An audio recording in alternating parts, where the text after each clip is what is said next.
Hey everyone, welcome to your training session today. Today we will cover slip, trip, and fall prevention. We have had several injuries at Allied Oil caused by slips, trips, and falls, including a very serious slip and fall in February of 2016. The employee has not yet returned back to work. Slip, trip, and fall prevention training pertains to all Allied employees in all departments and all divisions. Our discussions today will include definitions, recognizing hazards, housekeeping, spill response, safe behaviors, physical factors, and reporting. Slips are characterized by falling backwards due to a loss of traction between the foot and the walking surface. Common causes of slips are wet, dirty, or slick floors, loose rugs, and weather conditions. Trips are characterized by fall forward due to a foot or lower leg being arrested by an obstacle while the upper body continues going forward. Missing a step when walking downstairs is also considered a trip. Common causes of trips are clutter, messy cords, and an irregular walking surface. Common causes of falls are slips, trips, and other losses of balance. Recognizing hazards and taking action is important. For example, have you ever tripped over a rug and then kept walking? Or have you ever stepped over an electrical cord in the walkway and not stopped to move the cord or ensure that the cord was not a tripping hazard? Let's get into the details of spills, housekeeping, and clutter. There are certain hazards that you can address as soon as you recognize the hazard. For example, spills. In our environment, it is common that you will find spilled lubricants near the fill stations or unload area. The best way to control spills is to stop them before they happen, meaning find the root cause of the spill and address it. You should always do your best to avoid spillage, but when it does happen, make sure to clean up the spill immediately. Never walk away thinking that you will clean up the mess at the end of the day or in a while. You never know when someone will walk on or near the spill, which could cause a slip and fall. Spill kits should be kept stocked and in an easy to access place such as near loading docks, fill stations, or offload areas. Remember to notify your supervisor if you do use supplies from the spill kit so they can replenish the supplies. In an office environment, make sure to keep paper towels or absorbent pads near the coffee station, ice machine, or water cooler. For those of us that work in an office environment, water, beverages, or food spills are common occurrences. You should be aware of where the wet floor signs are located at your location. Please use the signage to warn others of spills and remember to put the signs back in their designated spots once the spill is cleaned. Housekeeping is so important. Poor housekeeping can be the cause of incidents such as tripping, or you could be struck by falling objects. You can slip on oily, wet, or dirty surfaces. Your body can strike or rub against projecting, poorly stacked items that can cause you to be cut or your skin to be punctured. To avoid these hazards, we must maintain our workplace throughout the day by keeping our floors as clean and dry as possible. This includes wetness from spills, weather, and dust.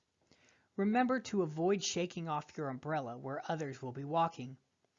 Secure mats, rugs, and carpets that do not lay flat.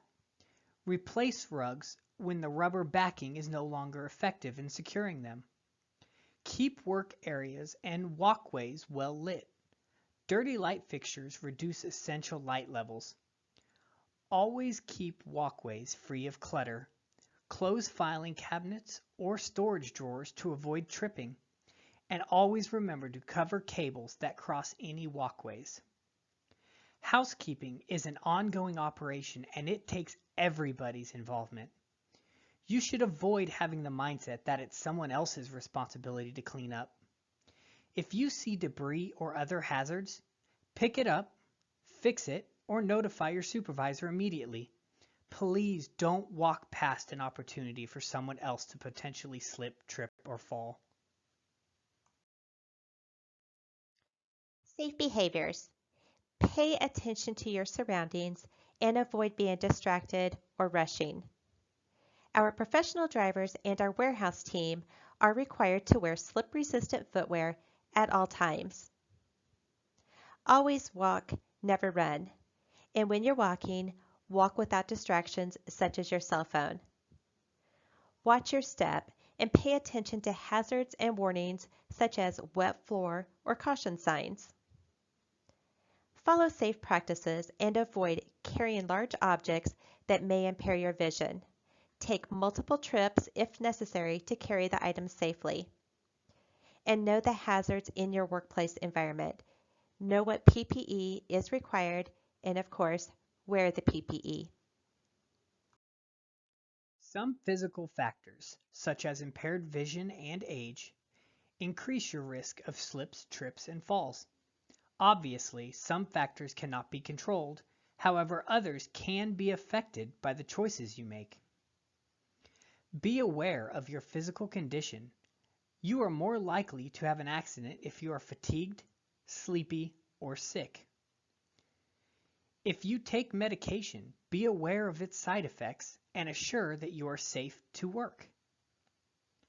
You can minimize your risk of a fall-related injury by exercising regularly and eating a diet rich in vitamin D and calcium. Corrective lenses may also be an option for impaired vision. Report hazards that you have identified and cannot clean up on your own to your supervisor immediately. Make sure to report any slips, trips, or falls that occur, and remember to report all near misses as well. Cooperate with any incident investigators. The purpose of the investigations is not to place blame, but to determine the root cause and implement solutions that prevents reoccurrence.